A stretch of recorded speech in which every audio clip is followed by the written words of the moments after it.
bit before we started. And then we'll do digital brainstorming. And then we'll have a summary and action items that we'll have. There's an assignment that I'll be sharing with you. All right. So hi, my name is Ulysses Archie. I'm a farmer here in Baltimore City, and I do a lot of active work in Baltimore. So I am now. My screen is really getting busy here. I want to make that larger. Okay, there we go. There we go. And so then, so I've been in Baltimore for a while and been doing this work around farming, land sovereignty, work around trauma, because I was traumatized, and that's how I kind of got into farming, because when I put my hands in the soil, everything was okay. And so today, as a facilitator, I'm going to walk you through what I believe we can do with the public awareness work group. So we have a team check-in, and what you can do is you can use your what is that, the chat box. You use your chat box to do a check-in, and we'll see how everybody's doing. So right now I'm gonna stop my screen right now, and then we're gonna use the chat box, and we'll do a little bit of a check-in. All right. So chat box. Do they have emojis?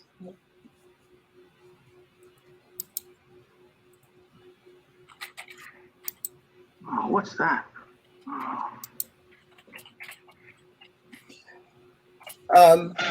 So on the right side of your screen, when you move your mouse, you will see the second box down is the chat box. Yep. You got it? All right.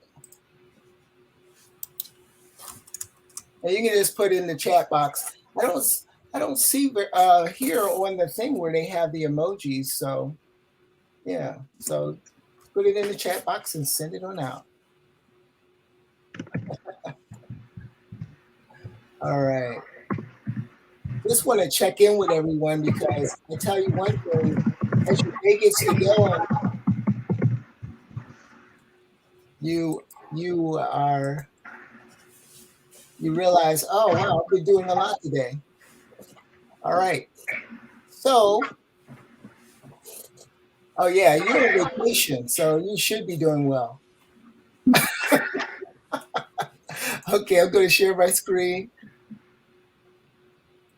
again, and we'll get back to our thing here. Okay, so since we've checked in, we're going to do a little bit of an icebreaker. And before you started this session, here's a few icebreaker questions. So pick one of the questions and answer it. You want us to do that in the chat box? You can do it in the chat box, or you can do it talking. It doesn't matter. This Well, one's given where Fred is, I'd do the first question. First thing I purchased online, I purchased on Amazon a mini power strip because my wife and I have plans to go to Florida next week. Oh, that's funny. That's good. Not quite as long as you're going to be there, Fred, but just to get out of the dreariness and to get a little sun. Where are you in Florida, if you don't mind me asking? Well, we're happy to. We've got. God, you guys are going to throw. Good thing you're not close to each other. You'd throw things at me. We've got a good friend that has a condo, and we're able to stay here for free in the condo. And we have friends in Sarasota. I have family in Ormond Beach. We have friends in Orlando, so we're using this as a central place, and we're going out. We're not going really, like I'd like to go down to the Keys someday in my life, but that's quite a journey. So it's all that, and we've got friends along the way in Charlotte and Wilmington, North Carolina. So it just works real well to just see a lot of people. So you're on the Gulf side? Yes. Yep. No, I won't even. I'm looking out of palm trees in Tampa Bay, and big gray herons.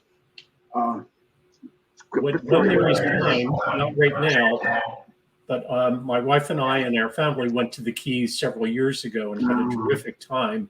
Now they say that. I have several stories that are too long for this period of time, but maybe when there's time.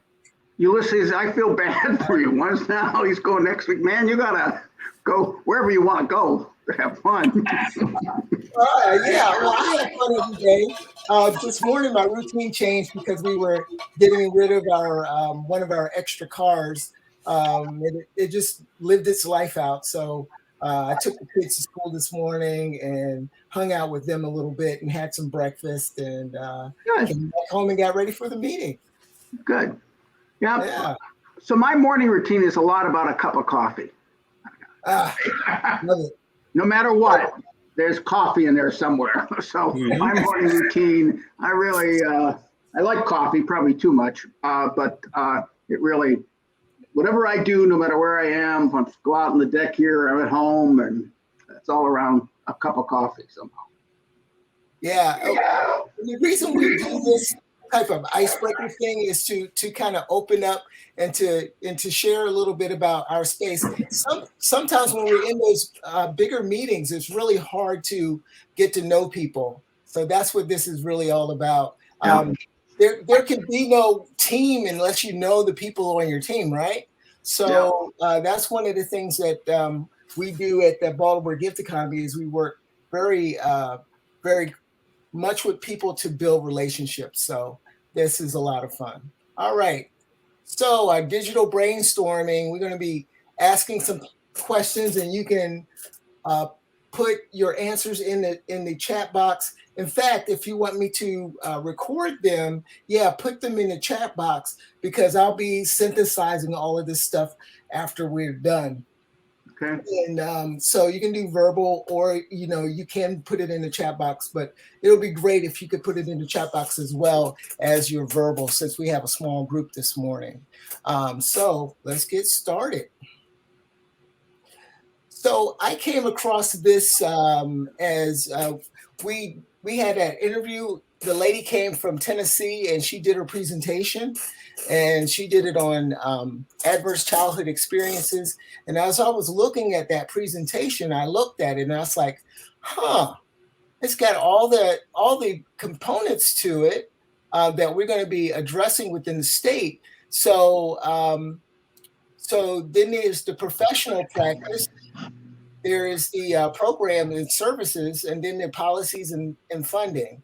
And then, so how are we on this wheel going around? We're going to be impacting, I would say, higher education through the trauma-informed commission. We're connected with all of these different groups, juvenile and adult justice and all of that kind of stuff in this. And those are housed within the state. And so what we're trying to do with this work group is to find out, like, what are the best practices?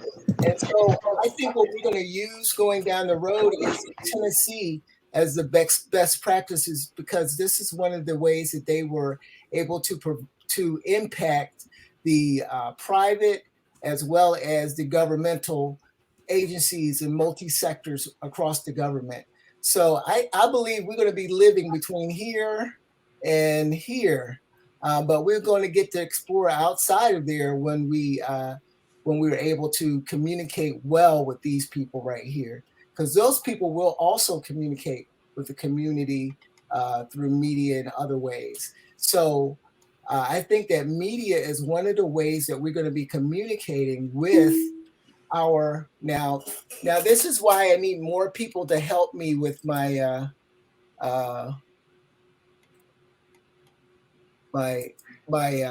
hello, how are you? Good morning. All right. So more people to help me with my presentation so somebody can open the door for other people. But anyway, so media is one of the ways that I think that we can do this, but I also want to think about developing some programming around lunchtime. So that's just my thoughts. How can we transform Maryland into a trauma responsive state? So let's just get creative. So here's the first question. What is the role of trauma-informed location awareness work group?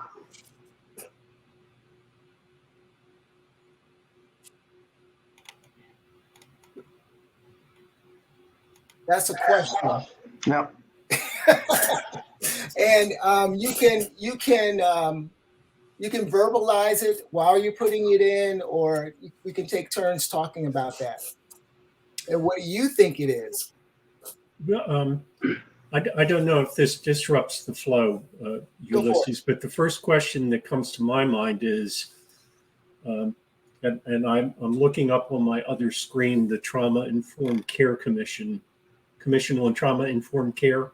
Yes. That's the one we're working under. Mm-hmm. Was there, I know that the overview is it's charged with coordinating a statewide initiative to prioritize the trauma responsive and trauma informed delivery of state services that affect children, youth, families, and older adults. Was there a specific charge they give to this work group? Well, yes, and that specific charge is to those entities. We're not actually doing it to the public per se. We're concentrating on the intergovernmental spaces. From my Go ahead, I'm sorry. No, from my understanding, yes. So I'm looking at one of the sub-bullets here. It talks about assist in the identification of any state program or service that affects children, youth, families, and older adults. Mm-hmm. So this is primarily state-funded and state-operated services. So it would include possibly things like Department of Social Services, aid to families with dependent children. I would imagine it would include protective services, child protective services. It would include health department services. I'm just trying to get a sense of how big this is. That's all.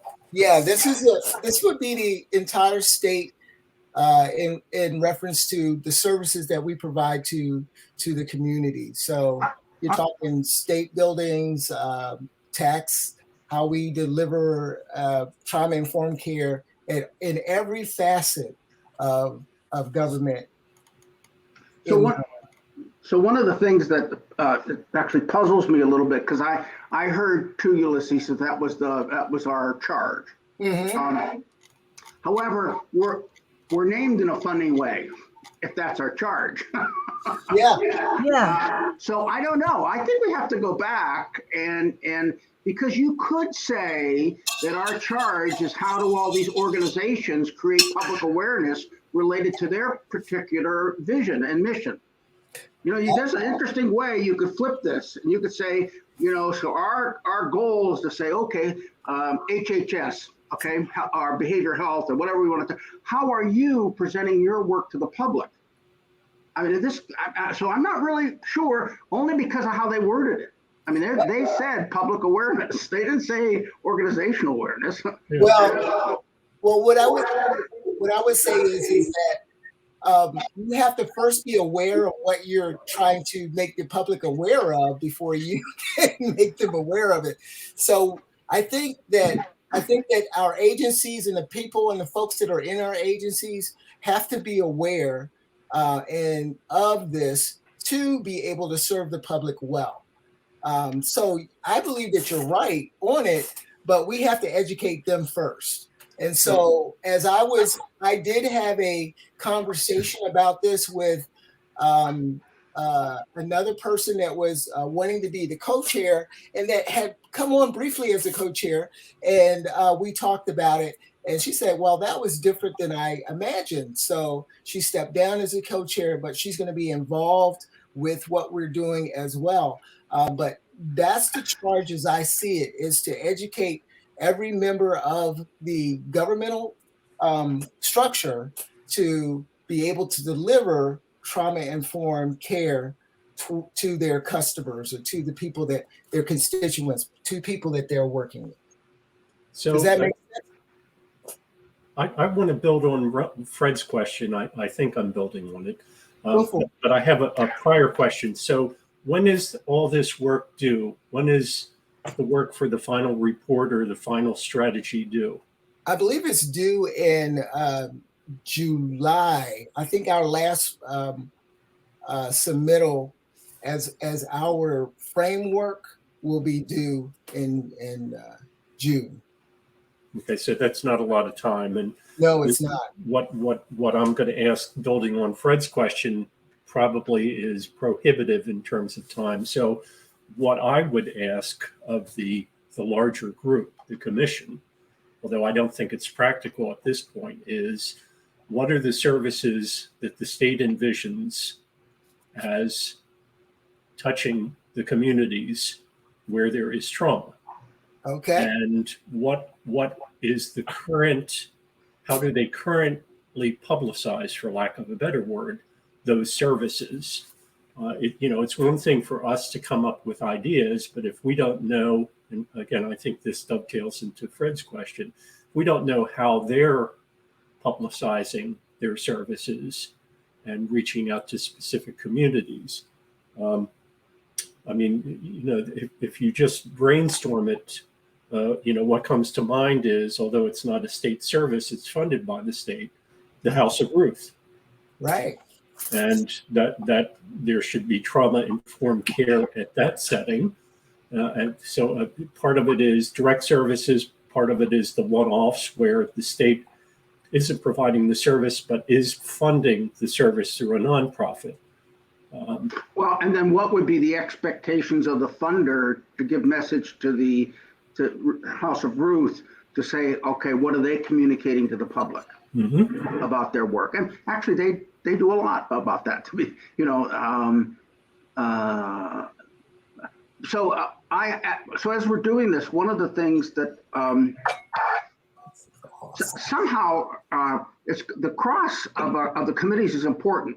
So when I think of this trauma-informed care, and don't forget, I'm one person that says trauma responsive, but they say trauma-informed because that's how SAMHSA originally set it up. Yeah. And in their definitions, they do say be responsive. So I get it. I mean, it's in their definition. My only point is whatever you call it is what they're going to do. So I don't care if somebody's informed if they don't do anything. So I prefer the term trauma. I want to know what you're going to do. Yeah, right. So so that's my own little quirk. I mean, trauma-informed's okay. The issue for me is, though this only points to me definitions. So the definitions group, which I just accidentally got to be on, and the measurement group are two big cross committee groups with us to help make sense of any of this. Yeah. So let's say we're taking the SAMHSA definition of trauma. One of the things I'm aware with that definition, it's very individually based if you read it. It says how an individual, it's like the DSM-5, but to me, communities can be traumatized. Oh, yeah. I mean, do we all think Afghanistan and, oh God, I'm blocking Ukraine as a country aren't traumatized? Wow. And I mean, I'm an old family therapist, and when trauma happens to groups, communications change, secrets get created, processes, support of each other gets mixed up. So to me, some of what I wish, and maybe that's that group, is for us to say, well, for us to say trauma informed, imagine if this is how you thought about things. There's a whole concept called systemic engineered trauma, system engineered trauma, SET. Well, what about that? And that's, I mean, because we believe that, imagine how that drives this next thing. Yeah. So, and then also, how do you assess organizations? Secondary traumatic stress. There's just a lot here. I'm not trying to weigh us down, but I'm saying how it's hard to say what to do unless these other things get more clarified. And maybe not. Maybe we can go forward and say, this is what we expect. I don't know. And since there's this thing in a way, I can't see your name. Is it Danielle or Darlene? Because there's a thing and there's a something popping up in front of your face there, so I can't see you. Yeah.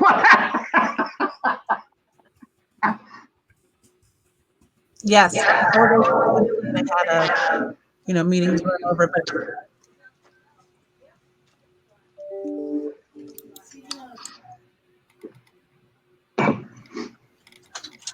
Ulysses, I think you're muted. I don't know if you're. Ulysses, you're muted. Did I stop sharing my screen? Yes. All right, good. But yeah, I think everything that you guys are saying is right on. Like, as I was thinking about this stuff, and I was like, I need a co-chair because I gotta really, it's a lot of stuff to spread out and to look at, and we have to depend on the other work groups and what they produce in order to produce what we can produce.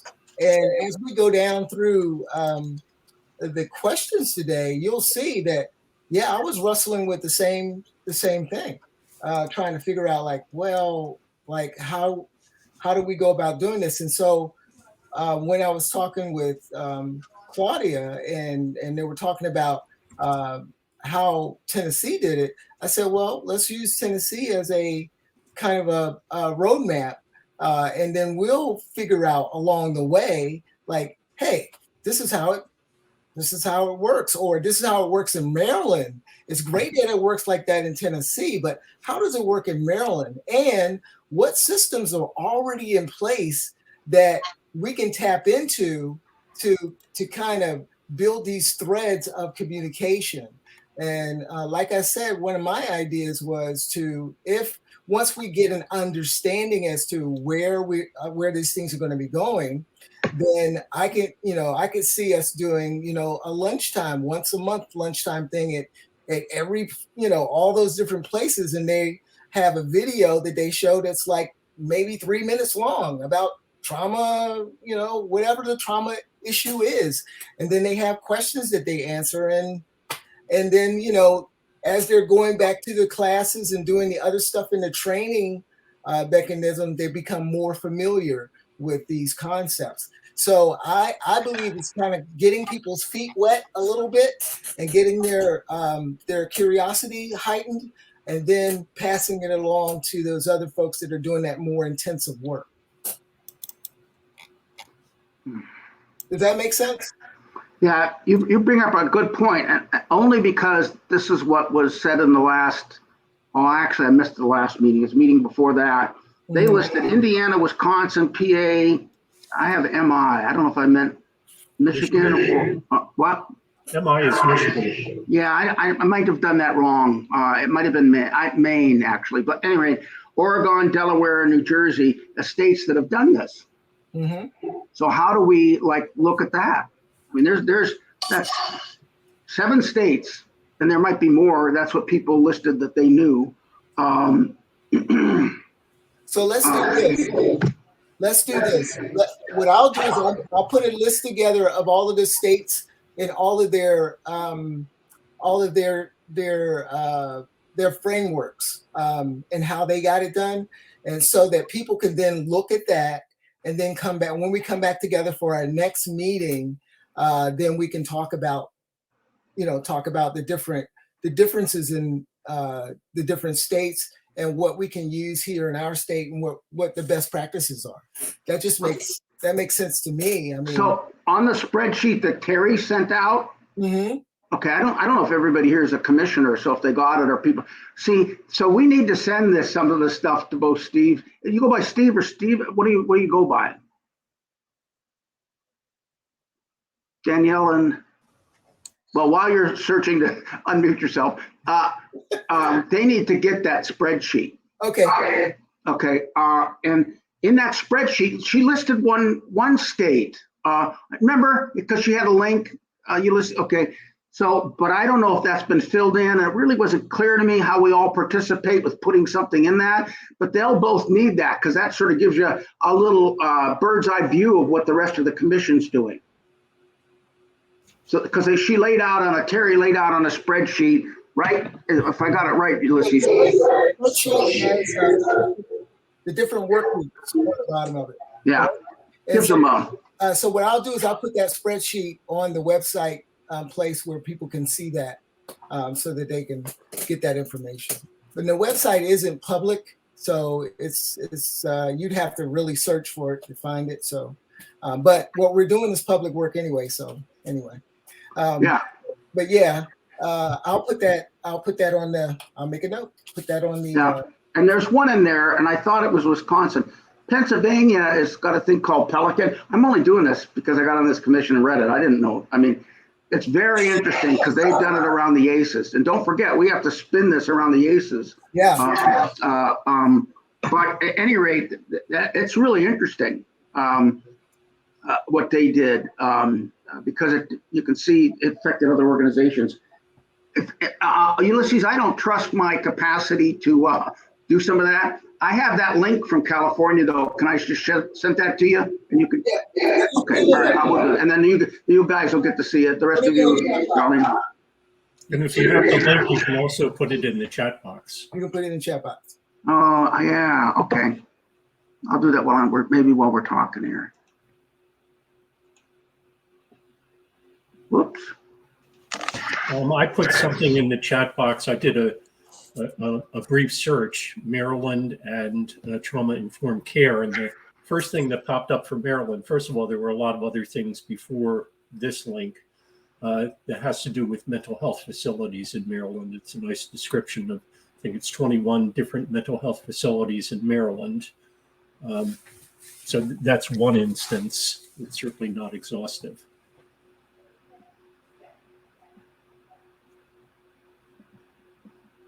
I'm going to share my screen again. So bear with me. Okay.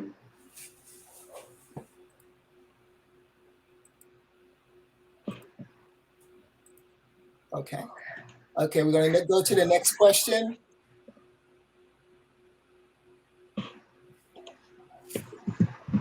So what are the steps to create for a public awareness work group to really work? What do you guys think? Can you repeat the question?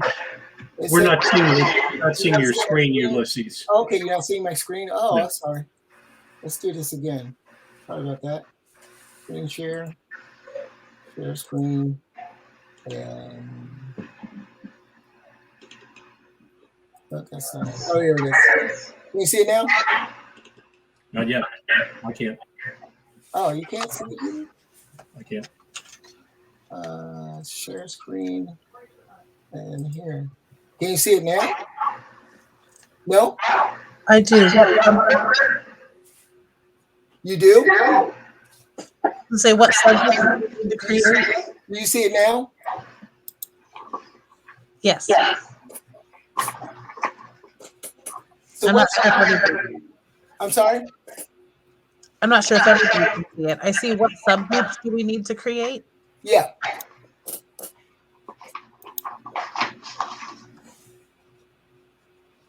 What subgroups do we need to create within our work group so that we can work efficiently? This is a question. If anybody has a thought, you can share that thought, and we'll scribe it down.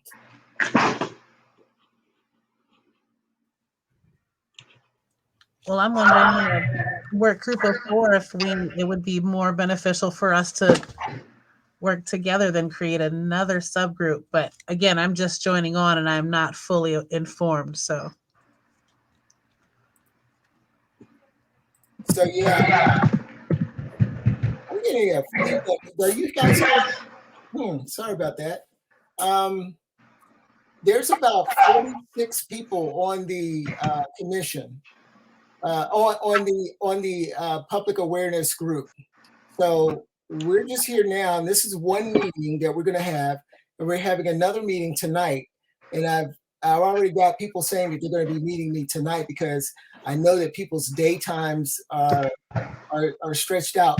But I thought that I would give you some dates so you can plan ahead to be a part of it. And the way that we're going to do this is every other week is going to be our office time that we can meet with the subgroups or do some of the meetings that we would be doing like we're doing today. And we'd have that time for that. So everyone wouldn't have to come to the meeting. Most of the work would be done in a asynchronous kind of a way. So these questions and all of that stuff will be also available for everyone by Friday.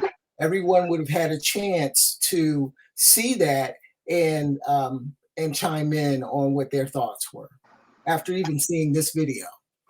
So that's what, just to bring you up to speed. Make sense? Yes, thank you. All right. So subgroups, anybody have any ideas about subgroups that we might need? Oh, boy. It's just a brainstorming session. We're just, getting the juices flowing and trying to see what maybe we can pass, move on and go to the next one. How about that? All right. We have to know something about, well, maybe not. See, you said, Ulysses, you put my mind in a little different place from what you said our goal is. We have to have some idea of how each one of these state organizations are reflecting on how they're trauma informed. Like, do they use instruments? There are instruments, okay? Do they use, because it's gonna formulate how they have focus and how they do their focus, how they go down and share it to the public. Do you make sense? You know what I mean? Yeah. If everyone claims the way you're gonna have a more robust organization is that you'll meet once a week about self-care, okay? Well, the instrument should push it to that.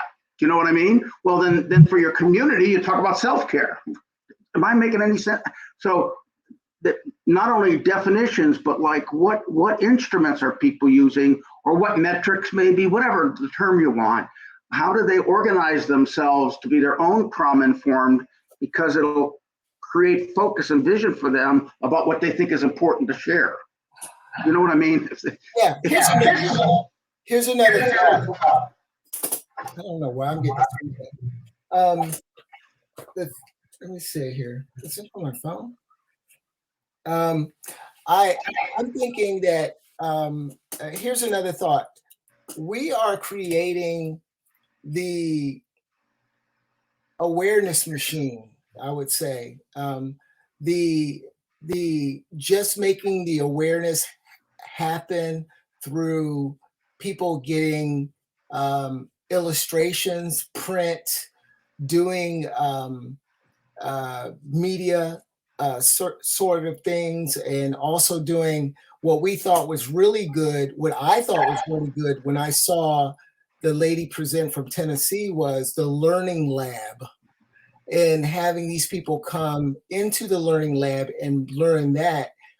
Yes, I see the benefit of being able to understand how it flows, and understanding how these different things flow, and maybe having a central place where we can disseminate information. But I believe our job is to inform the public and to make the public aware that this is going on, make these agencies aware of how they can connect to the resources that they need. So that's just one thought that I have. And I wanted to see if anybody else had an expanding thought.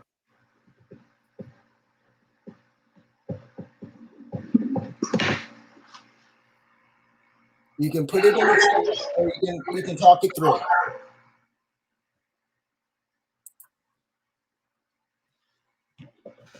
After hearing that, maybe I don't know what to call the subgroup, but like a liaison group, somebody who's in direct contact with, because you would want like a point of contact so there's not too many people contacting the agencies.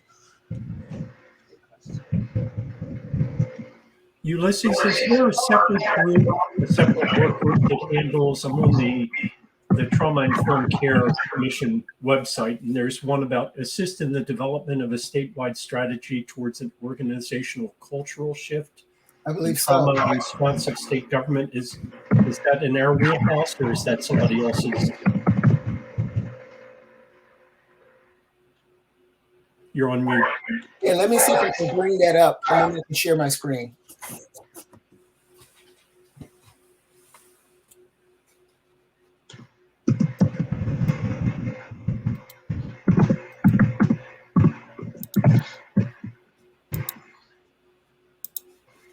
I put the site format in the chat box.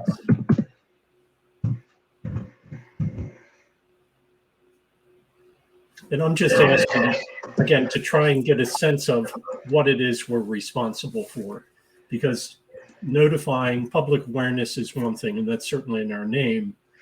There seems to be a bigger strategy that this is part of. So it's not just informing those receiving services about trauma, it's informing those who are providing services and disseminating, I guess somebody else is handling that, disseminating the strategy about an organizational cultural shift.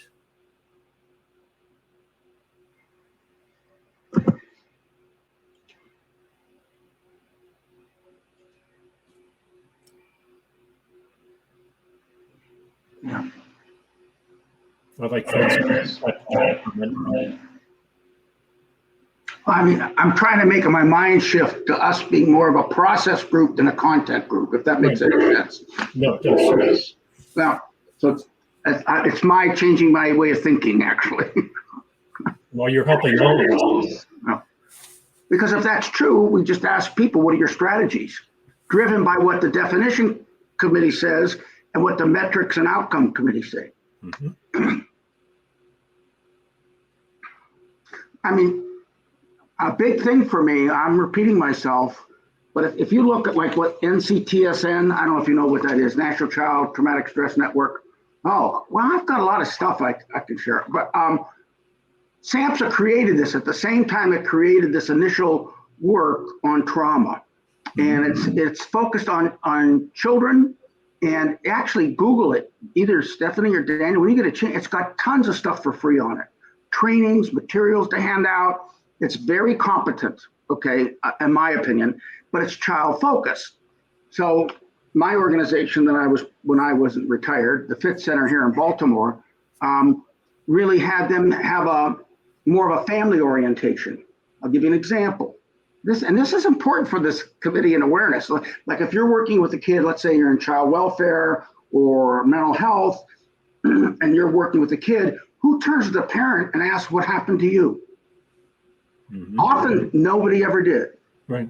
But if you can't, I know it sounds hard to believe, or even us working in this field, like what happened to you this week, seeing all these folks or what you faced or listening to the stuff about Ukraine. You know, you think our country's a little traumatized by watching, I mean, this affects us and what we do. So who's asking these questions? The other thing about the trauma definition from SAMHSA, it talks later in discussion, but it doesn't talk about community. It's as if trauma is an individual experience. And I don't buy that. I think there's a family experience. There's probably significant relationship experiences, okay, you know, that aren't family, you know. There's community experiences. Well, listen to how that would drive organizations and what we'd expect of them. I mean, these are big, I mean, how would the child welfare look at its work? Mental health. Because I was in that field, it's odd that you can have a kid going to treatment in mental health, but the parent can't get treated in the same place. I've often thought that's nuts. That's a spreadsheet, right? Any rate, so that, I mean, this is how I, in my mind, are trying to figure out what do we say compared to, you know, I mean, what do we tell them they should be doing, you know, to create public awareness? Depends a lot on what we believe. Think of the 3 firemen dying. You think that whole fire department hasn't been, well, look at all the fire department. You think my daughter has a boyfriend at the Howard County Fire Department. These guys were affected. You know, I mean, it's not negative, but then if we're going to help, we have to ask the right questions, have the right focus. And that's awareness to me. Sorry, I'm talking too much.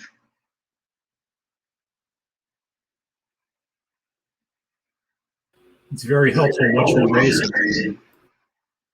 I mean, I think we have a very Baldwin said, if you can't see it and identify it, then you can't do anything about it.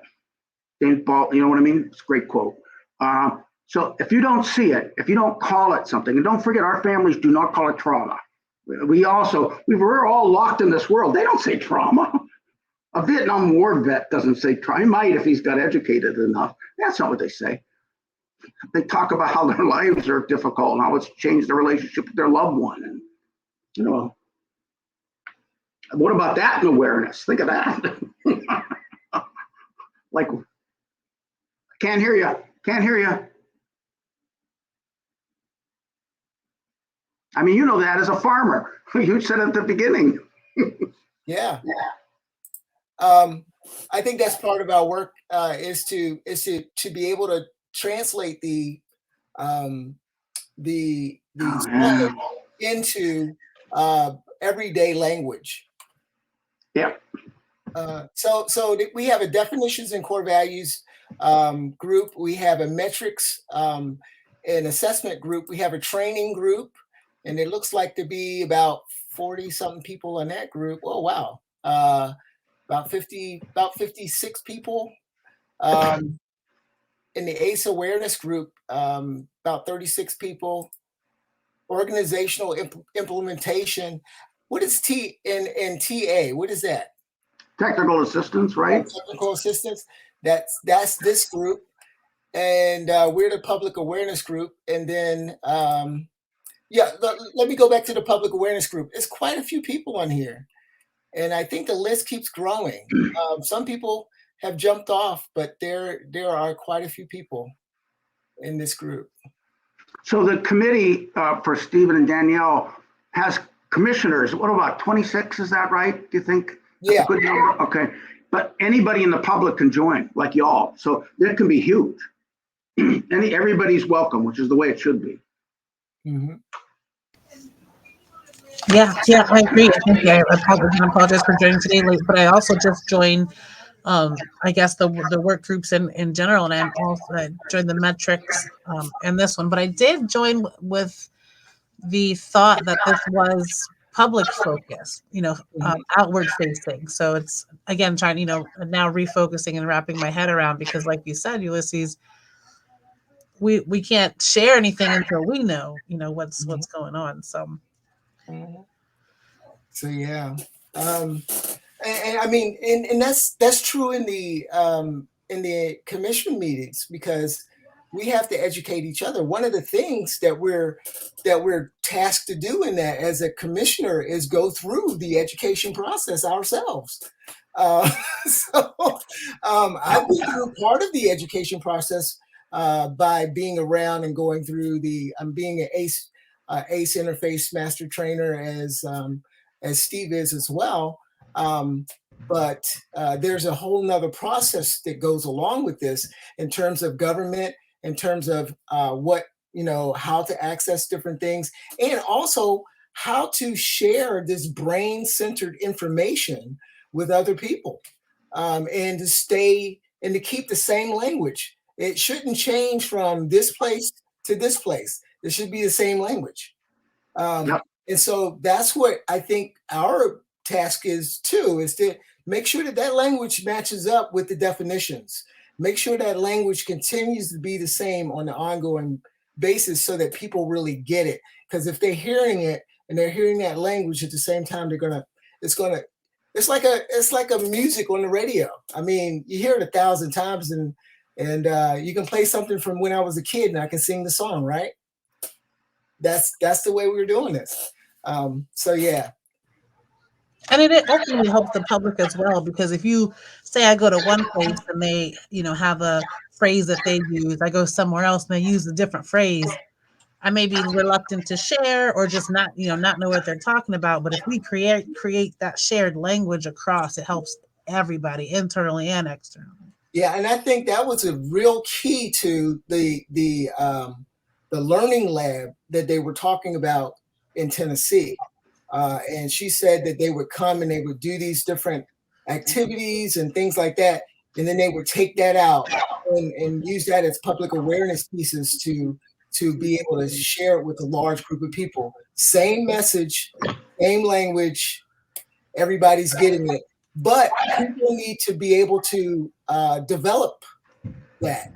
And that's where that learning is. Hey, I went through the ACE Master Training Program. I was lucky. I was so fortunate. I was incredibly blessed to meet Steve Rohde, because he took me under his wing and he trained me how to be a trainer. I could be the master trainer now because he trained me. So that's the thing. You can get informed and you can have these ideas, and like you were saying, it means nothing if you can't do something with it. And so that's where I'm big on that, because Steve taught me a lot about, taking that time, and it took time. I mean, it took a bit of time for me to get to this space. So, and I started from nothing, and Steve just kind of brought me up, and I had some natural talent, I think, in this area. Steve's nodding his head, but it had to be honed. Mm-hmm. So Ulysses, in all fairness, it was a mutual learning experience for each of us. We always say that. We always say it, but we're right at our stopping time, and I want to stop on time so that folks value. We didn't get through our whole agenda, but I did send you information to link up where you can see some of the other stuff that we were going to talk about that we didn't get to, and you can actually follow through and make those and make your inputs either via email or what other way did I have it?